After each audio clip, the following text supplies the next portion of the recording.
It's going to be an exciting fall for Apple. The iPhone, iPad, Mac, and more are all due for updates. What to expect? Stick around.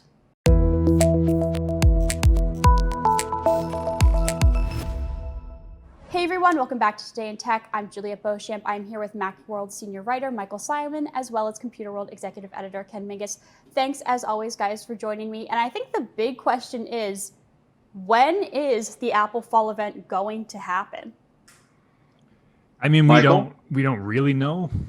Well, first of all, there's probably going to be several of them in the sense that this is all very unconventional because of production delays and social distancing. Journalists won't be gathered like they usually are and all that other stuff. So the rumors that we're hearing is that the Apple Watch might just kind of appear one day as a press release because it's a relatively small update with I don't think there's any real cosmetic changes. Just some small things, sleep tracking, things like that. Nothing major. So rather than squeeze it into a 10-minute part of the iPhone event, they're just going to kind of drop that, from what people say. iPhone might not be till October, the event, and then maybe shipping later October and possibly into November for the higher price models. Mac would also be either late October or early November, something like that, which that usually is. They usually split those up because those are, very separate audiences. And, maybe the iPad somewhere in between all that. First of all, they have a lot to announce. So that's one. But they also have to really kind of space this stuff out because usually Apple has their event. It's hyped up beyond belief. People gather, they snap pictures, they talk about it, they tweet about it. If you're going to have a virtual event, it's a little different. I have no doubt that it'll be entertaining. WWDC was awesome. The absolute high watermark of all these kind of virtual conferences. It was engaging. It was interesting. They kept it moving. It was awesome. And the iPhone event would be just as good. But they also have to be mindful that, people don't have a ton of money to spend, so if they drop everything at once, it's going to be overwhelming. So and I think they'll space these things out as those months go on. So September, October, and maybe into November, we're going to be seeing kind of a string of Apple releases. Michael, I'm curious. One of the things we talked You about are. here, I am always curious. I am. But in terms of like the big announcements this fall, if we could rank them, because there is this whole debate about releasing something with a statement, maybe a video on the Apple site and some commercials, and like as you said, like the Apple Watch. I mean, clearly the iPhone 12 will have an event announcement virtual thing. I think so. Yeah. Whether it's it's such a big product for Apple. I can't imagine them just saying, "Oh, by the way, it's coming out next month." So they'll do that. I would also have to believe that the first Mac with Apple Silicon, I agree with you. Would have to be an event. They're going to some kind of fanfare. Yeah. Yeah, they're going to want to talk that up. I mean, they for that they have to. They can't just drop that on their website and expect people to kind of parse all of the. They have to spin it their way, because it's new. I mean, we don't really know from Apple's marketing copy what we're looking at. So Phil Schiller or whoever is going to be on that stage, Craig Federighi, they're going to have to say, all right, here's why this is good and here's why you want this. Right. So that's it. That's at least two events. I think I agree with you. Apple Watch, they could do that as, the new Apple Watch. What is it? 6, 7? It'll be 6. Yeah. And I mean, rumors about that there's not much in the way of all the more reason I think it's very, very minor update from what we see. All the more reason I think that would be like, that's one of the ones most likely to be a release, a quiet release. And then the iPad Air 4, I've seen that there've been some filings in Europe, where they're trying to get ahead of the regulators there. That's coming. I could see that also. Maybe so.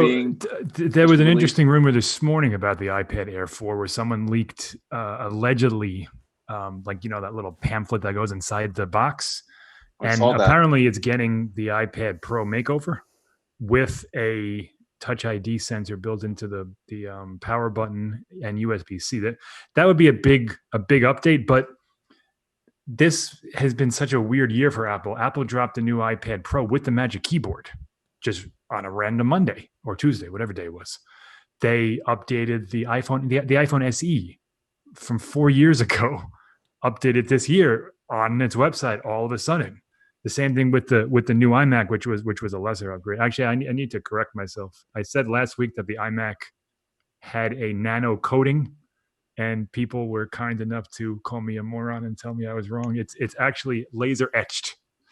So if you want to be specific about your $500 where it's going, you're getting laser etching. If you're spending $500, it's not a nano coating; it's a nano etching.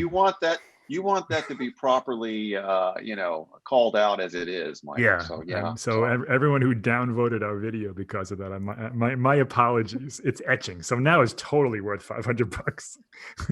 Bingo. Exactly. But it is interesting. Go ahead.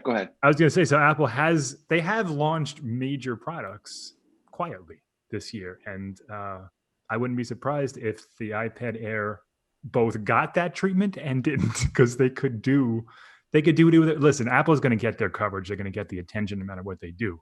It's just a matter of if they really want to hype this stuff and build it up to here rather than just here. It's interesting with the iPhone. I had assumed that there would be an announcement, probably maybe late September, with a rollout into October early on. Mm-hmm. But I think you're right. I think we're now probably looking at an October announcement with Arrival, in hand for the high-end models in November.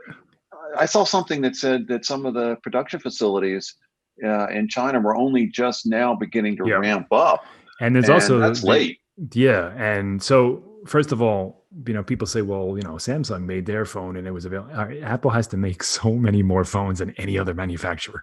I mean, we're not talking about 5 million iPhones. We're talking about 50 million iPhones, maybe more, depending on what the price is and the 5G and all that thing that people want. This is the holiday quarter. So they're going to sell a ton of these, and they can't just announce it and then have a 8-week delay. They need to have a lot on hand for pre-orders and for that early first wave.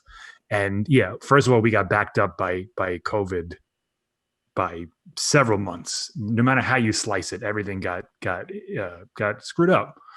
But the other thing now is also China manufacturing is something of an issue, we'll say, because tensions and relationships, all that stuff is kind of not the greatest right now. And Apple is looking to expand its production to India, and it's leaning on other manufacturing lines. And, plus China's getting back to normal before we are, but it's still not quite there yet. So there's a lot of moving parts here.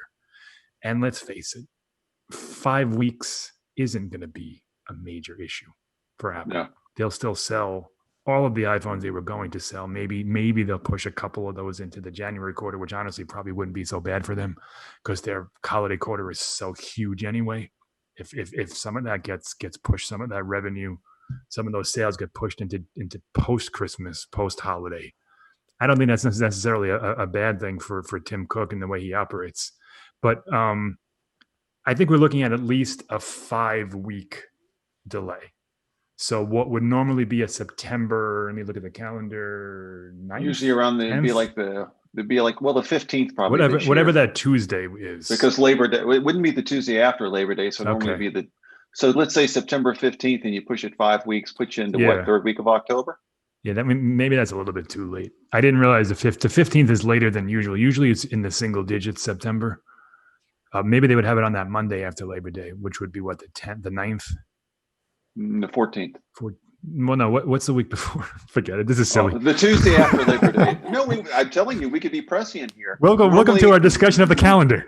Well, you know what? If you're an Apple fan waiting for something to come out, especially something as big as the iPhone 12 with 5G, you'd like to know exactly when that's going to be announced. There were rumors. I would say yes. The earliest rumors we heard were September 10th, which I think is a Thursday, and I always thought that was weird because Thursday we're pushing it late in the week now. Wednesday seems like more of something they would do, which they haven't had Wednesday events before, particularly when that Tuesday falls on 9/11. They've pushed it.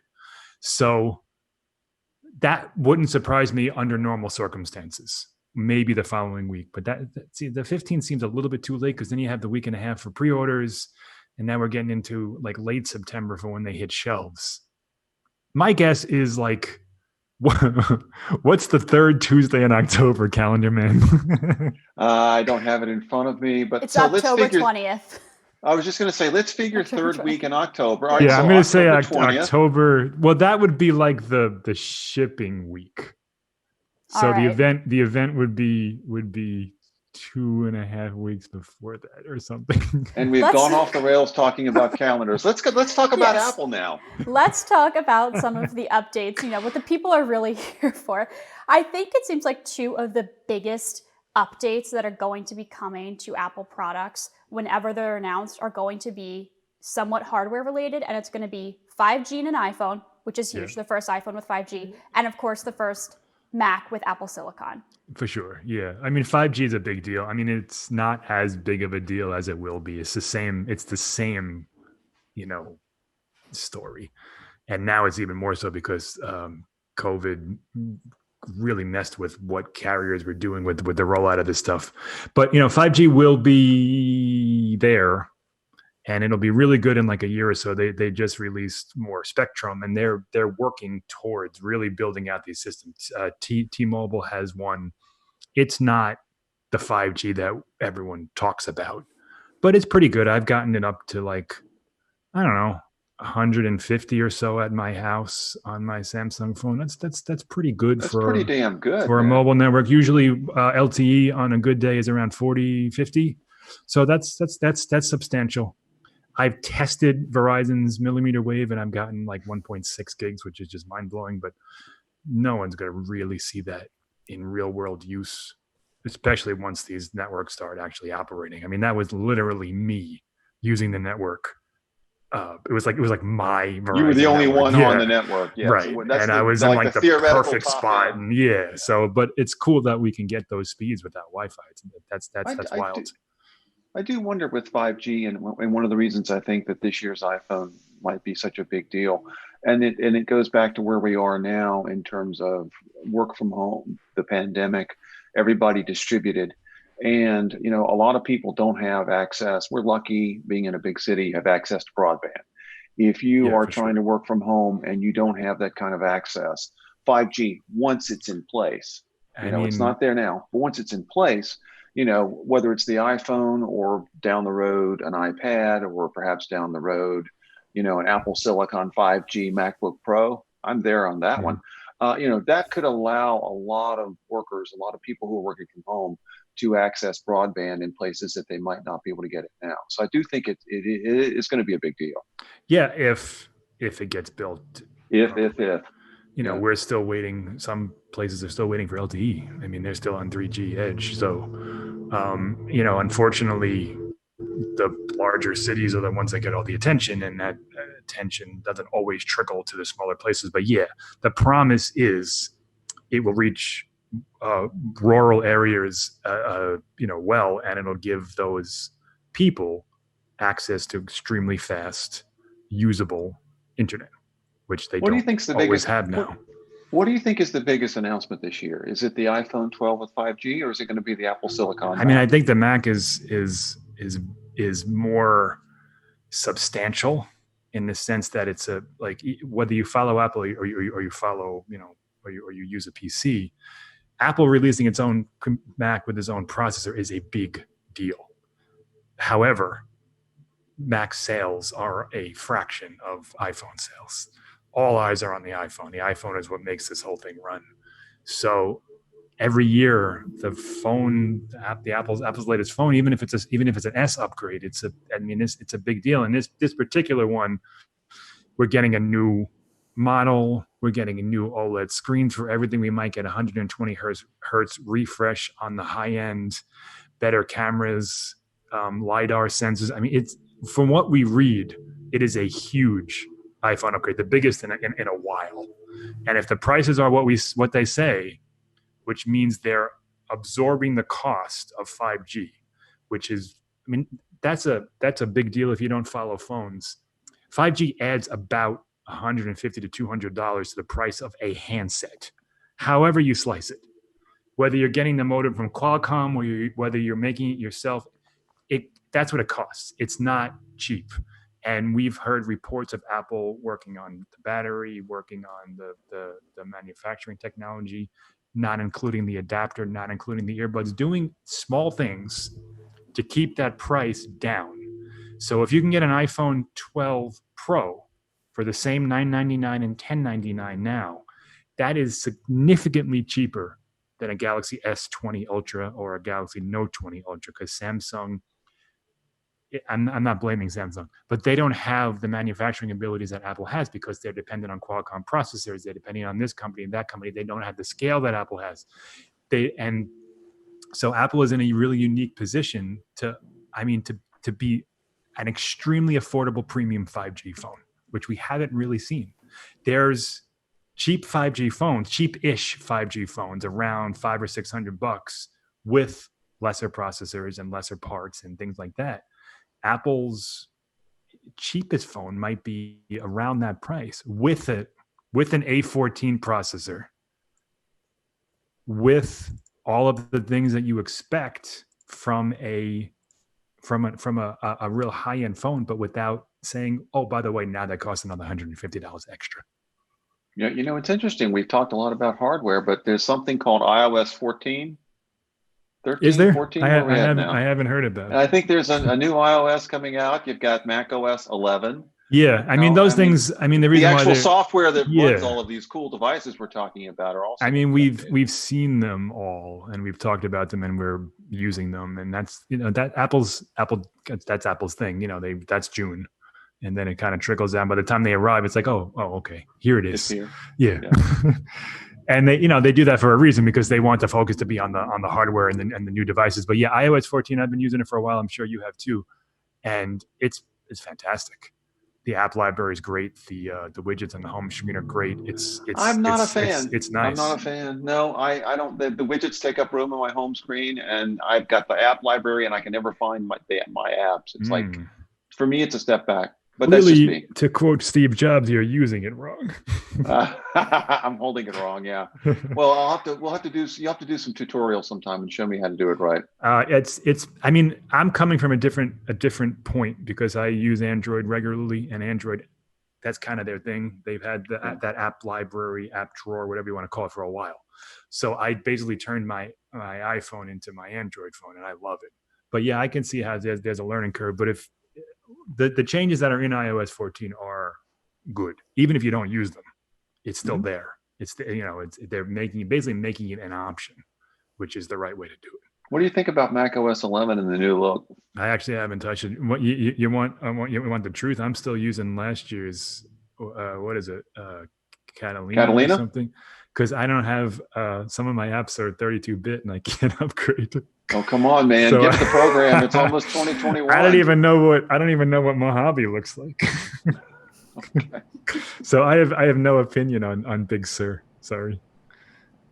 And I won't until my Mac dies, and then I'll be no choice. I'll be in touch. I know where you can get a good used MacBook Pro at some point. But back to the Mac. My guess is that they're going to have a whole event dedicated to. Usually it's Mac and iPad. I don't think that's going to happen. I think it's going to be this is the Mac. Here's what we did cosmetically. Here's what we did engineering wise. Here's the battery and here's the chip. And there's a lot to talk about with that first Mac. A lot, way more so than with the Intel switch, because it's an unknown entity. We're familiar with the A14 chip. This is not that. The A13. I always call it the A14 because it's stupid iOS 14. They need to get on the same page there.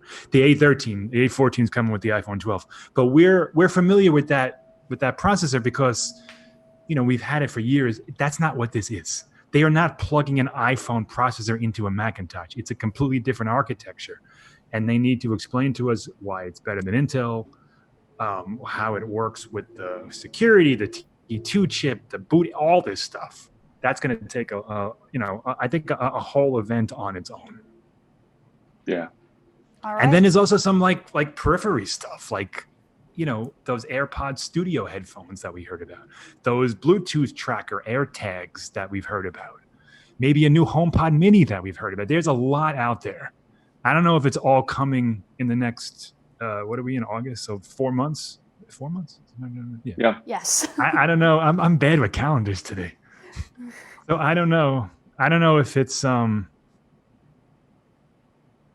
coming before the end of the year or moving into 2021, because all of those lines got screwed up, and some of these rumors were from before people started working from home and all that other stuff. But there's a lot in the pipeline. Also, maybe a new AirPower, or not a new one, an AirPower. And now, they never actually got the first one. Exactly, right, exactly. No, it's interesting. You make a very good point that even though we don't know about the timing, obviously with our calendar confusion, et cetera, clearly it's going to be a big fall for Apple. Because or big really, fall/winter. There's a lot. Yeah. Fall, winter, but I mean the products that are announced are going to carry Apple through. Into these are very future-oriented hardware announcements. The iPhone 12, the Apple Silicon Mac. It's not just this year's iteration of something. This is like, we're starting to move into like 2022, 23. These things are going to be, moving, carrying forward. So it's a big fall, even if we don't know exactly when it's going to start. Hopefully soon. Yeah, I mean, I think we'll see within the next 2 weeks things start to kind of roll out. I think the Apple Watch will be first. That makes sense to me. A couple of weeks later, iPhone. A couple of weeks later, iPad. A couple of weeks later, Mac. And, Apple they have a lot to think about here. First of all, they just crossed $2 trillion. So they're a giant company. They got that battle with Epic over Fortnite that is, putting taking a bit of their luster away. And, people are they have less money to spend. There's a lot of uncertainty out there. And, throwing out a $1,100 iPhone isn't exactly the best look for a company that's trying to, say that their consumers come first. But there's a lot that's good about this. The low end iPhone is going to probably be cheaper than it's ever been. If you're talking about price to value, the iPhone SE is selling like crazy, and it's $400.